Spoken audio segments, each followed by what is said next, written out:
Ça y est, depuis ce jeudi passé, le 14 janvier, on connaît définitivement la nouvelle identité de l'Impact de Montréal. Donc, après quelques jours de réflexion, j'ai décidé de vous donner un bref retour et mon opinion personnelle sur tout l'événement.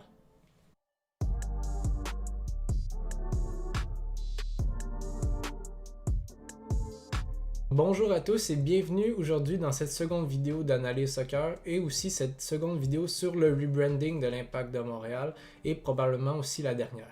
À moins que vous vivez dans une grotte, vous savez probablement que l'Impact de Montréal a changé son logo et son nom pour passer de l'Impact de Montréal au CF Montréal. Donc si ce n'est pas déjà fait, je vous invite à voir ma première vidéo sur le sujet où j'expliquais pourquoi selon moi c'était pertinent qu'un rebranding se fasse avec l'Impact de Montréal et comment ça pourrait se faire. En parlant justement de cette première vidéo-là, je voudrais prendre le temps pour vous remercier pour votre retour qui fait extrêmement chaud au cœur. Je ne m'attendais pas à avoir autant de retours, à avoir autant de commentaires positifs de mes amis et de personnes que je connaissais pas. Donc, je suis vraiment content que ma vidéo ait pu intéresser des passionnés de soccer, des passionnés de l'Impact ou maintenant du CF Montréal. Donc, cette vidéo sera beaucoup moins analytique que la première. C'est une vidéo beaucoup plus à chaud, beaucoup plus subjective de ma part en réaction à toute cette annonce-là. Et ça sera probablement la dernière du sujet parce que je trouve que ça génère énormément de négativité autour de l'Impact de Montréal et j'aimerais me tourner dans le futur vers des choses beaucoup plus positives, beaucoup plus amusantes à décrire ou à analyser que ce sujet-là. Donc, avant d'aborder le retour sur le sujet principal, c'est peut-être important, même si vous l'avez probablement déjà vu si vous écoutez cette vidéo, de faire un retour sur ce qui s'est passé la journée même. Donc, ce jeudi passé, le 14 janvier, l'Impact de Montréal a organisé une conférence de presse d'initialement 2 heures, de 11h à 13h, pour annoncer un changement de marque. Donc, on avait sur le stage, on avait Justin Kinsley et Kevin Gilmore qui étaient là pour présenter la nouvelle marque. Dans un premier temps, on a eu l'annonce du nouveau nom, le Club de foot de Montréal. Selon eux, selon Justin Kinsley et Kevin Gilmore, on parle d'une appellation beaucoup plus montréalaise, beaucoup plus québécoise, car c'est ce que les Québécois et les Montréalais utiliseraient, le terme foot, pour désigner le soccer. Ensuite, ils ont dévoilé un nouveau logo plutôt controversé où on voit un flocon. Je vous l'affiche à l'écran présentement, mais probablement que vous l'avez déjà vu. Donc, on voit un flocon qui est dessiné à l'aide de plusieurs lettres M et de flèches qui vont rappeler le métro de la ville. Si vous remarquez bien, toutes les flèches sont d'une longueur différente pour rappeler que malgré les différences, tout le monde vise le même but. On peut y apercevoir 2 fleurs de lys, le tout entouré d'un cercle bleu qui désigne le fleuve Saint-Laurent. Et pour conclure, le CF Montréal a mis en ligne une nouvelle collection de vêtements à l'effigie de la nouvelle identité. Lorsqu'on fait le retour, lorsqu'on regarde tout ce qui est observable sur les réseaux sociaux, donc que ce soit les nouvelles publications de l'équipe ou que ce soit sur les publications des journaux par rapport à l'équipe, on voit que c'est majoritairement négatif. Donc je dis que c'est des retours observables parce qu'on ne sait pas vraiment si c'est une minorité fâchée ou si la majorité silencieuse est satisfaite du nouveau rebranding. Mais ce qu'on peut remarquer, c'est que les gens ne sont pas vraiment satisfaits de ce changement-là. En gros, qu'on voit une publication sur Radio-Canada, qu'on voit une publication directement du CF Montréal, la plupart des commentaires, je dirais là, 8 commentaires sur 10, sont vraiment à connotation négative. On demande de retrouver notre ancien nom, de retrouver notre ancien logo. Il y a aussi des injures. Et malheureusement, vous avez sûrement déjà vu passer sur Twitter, Facebook, que le nouveau logo au centre de formation ou au Stade Saputo, je ne suis pas trop certain, a déjà été vandalisé. Du point de vue de l'équipe, c'est un peu plus difficile de juger si c'est une mission réussie ou pas. Donc, je sais que la plupart d'entre vous vont me dire que lorsqu'on regarde les réseaux sociaux, c'est impossible de croire que c'est mission réussie pour l'équipe. Par contre, ce qu'il faut savoir, c'est qu'un rebranding, les effets recherchés par ce changement de marque-là, c'est pas des choses qui vont arriver dans l'immédiat. Les effets positifs qui sont dans l'immédiat, souvent, vont être dans la vente de marchandises, donc de merch, Et on voit que si on va sur le site de la nouvelle équipe, il y a quelques éléments qui sont déjà sold out, qui sont déjà plus disponibles. D'autres vêtements sont disponibles seulement dans des grandeurs un peu moins populaires. Si par contre l'Impact de Montréal ou le CF Montréal cherchait à seulement vendre de la merch, on aurait carrément eu une nouvelle ligne de vêtements avec à la limite un nouveau logo, mais on n'aurait pas eu un rebranding total seulement pour vendre de la marchandise ou des nouveaux vêtements. Si j'en juge le temps et l'argent qui a été mis dans ce projet de changement d'identité-là, je crois pas qu'on peut faire un parallèle avec l'équipe de Chicago. Donc ce que je veux dire par là, c'est que je crois que l'équipe va laisser ce changement d'identité-là s'imposer dans la culture populaire, dans la culture foot, dans la culture sportive du Québec. Et on va voir plus sincèrement les impacts, si ça a été mission réussie ou pas, dans quelques années seulement, pas vraiment dans l'immédiat malheureusement. Une chose est sûre, lorsqu'on est en entrepreneuriat ou en marketing, toutes les décisions, surtout les décisions les plus importantes comme celle d'un changement de marque, sont prises avec un calcul de pertes et de bénéfices. Donc lorsqu'on parle de pertes et de bénéfices, on ne parle pas seulement d'argent. On parle aussi des avantages et des désavantages qu'on va acquérir quand on va faire ce changement-là ou quand on va prendre cette décision-là. Donc je me dis que si Joey Saputo a cru bon de changer de marque, de changer de nom et de logo, le calcul qui a été fait est beaucoup plus à l'avantage de l'organisation qu'on peut le penser. Donc, lorsque l'équipe marketing a calculé tous les pour et les contre, on est venu à la décision que malgré les impacts négatifs directs qu'il allait avoir avec ce changement-là, on allait quand même prendre une bonne direction, que ce soit à moyen ou long terme. Je crois vraiment pas que... on s'entend, là, ces gens-là, c'est des experts en marketing, puis même si on peut être en désaccord avec tout ce qui se passe en ce moment, c'est clair et net qu'ils savaient que la réponse, que le retour direct allait pas être positif. On s'entend là-dessus. Malheureusement, si vous regardez cette vidéo présentement et que vous jugez que le changement de marque est vraiment de mauvais goût ou que c'était pas nécessaire, ben je vous annonce malheureusement que vous faites partie du côté perte qu'avait calculé l'organisation lorsqu'ils ont voulu prendre cette décision-là. Le bon côté de ça, parce qu'il faut toujours être positif, c'est qu'on peut juger que l'équipe a pris cette décision même s'ils allaient potentiellement vous perdre, en se disant que c'est quand même la bonne décision si au moyen et au long terme, on allait devenir une équipe plus gagnante, qu'on allait passer le prochain échelon.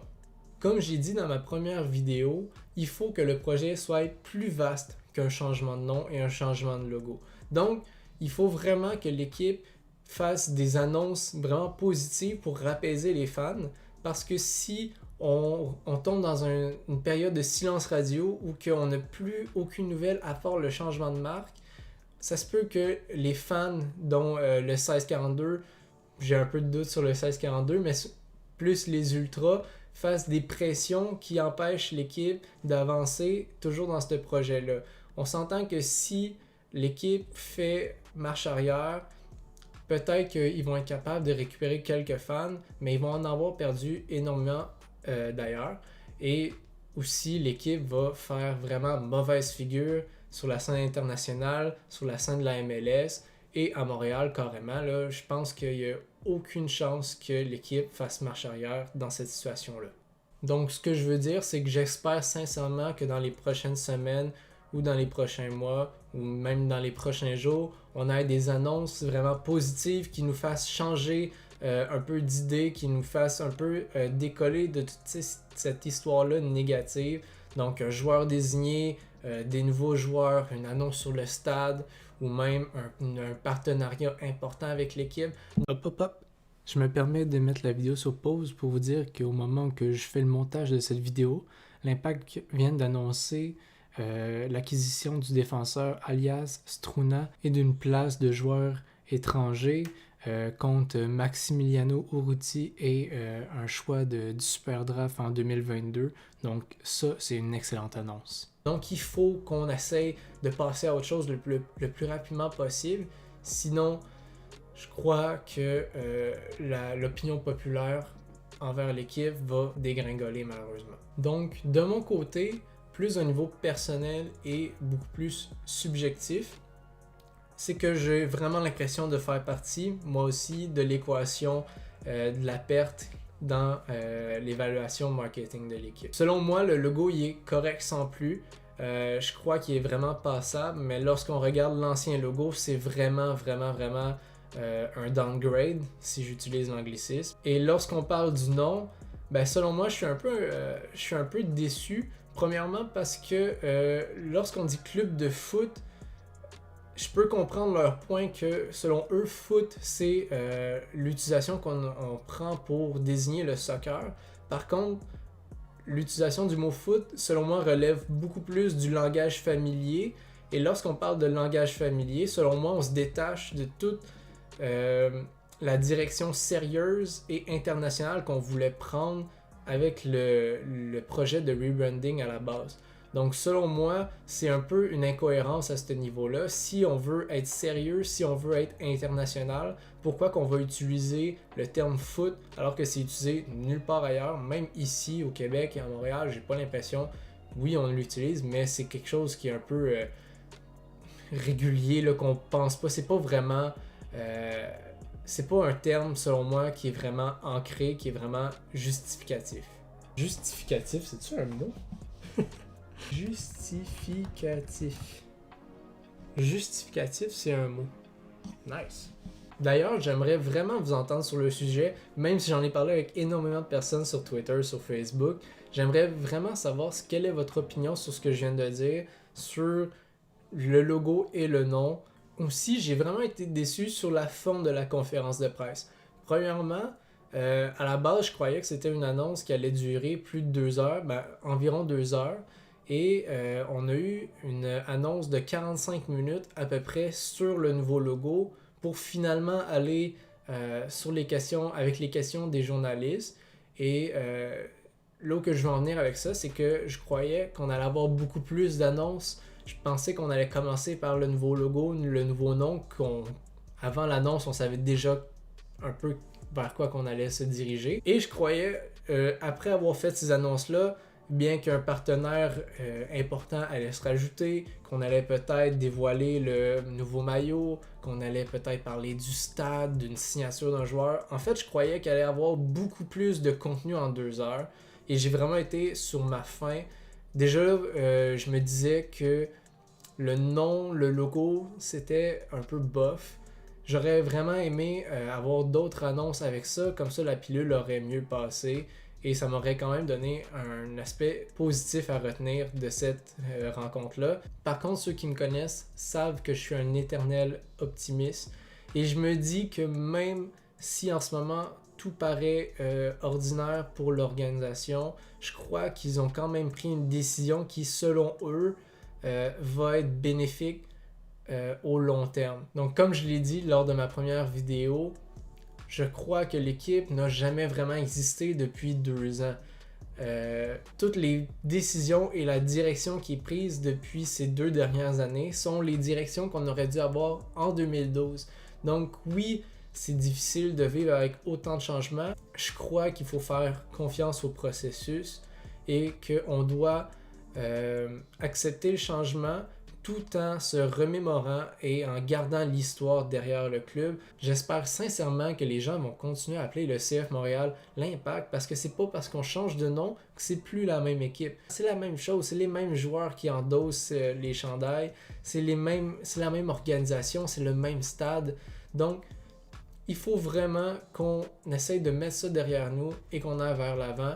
Et on espère aussi que l'équipe va prendre une position plus prestigieuse dans le soccer canadien, dans le soccer nord-américain, en MLS surtout.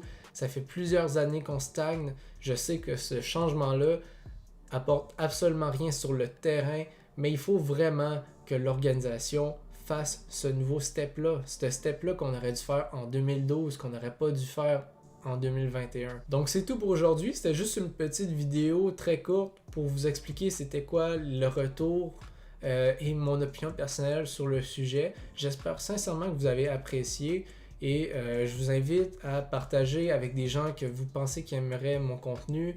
Je vous invite aussi à aimer la vidéo, à vous abonner si c'est pas déjà fait pour d'autres contenus de ce genre-là. Et j'espère qu'on se revoit bientôt pour une prochaine vidéo. Salut!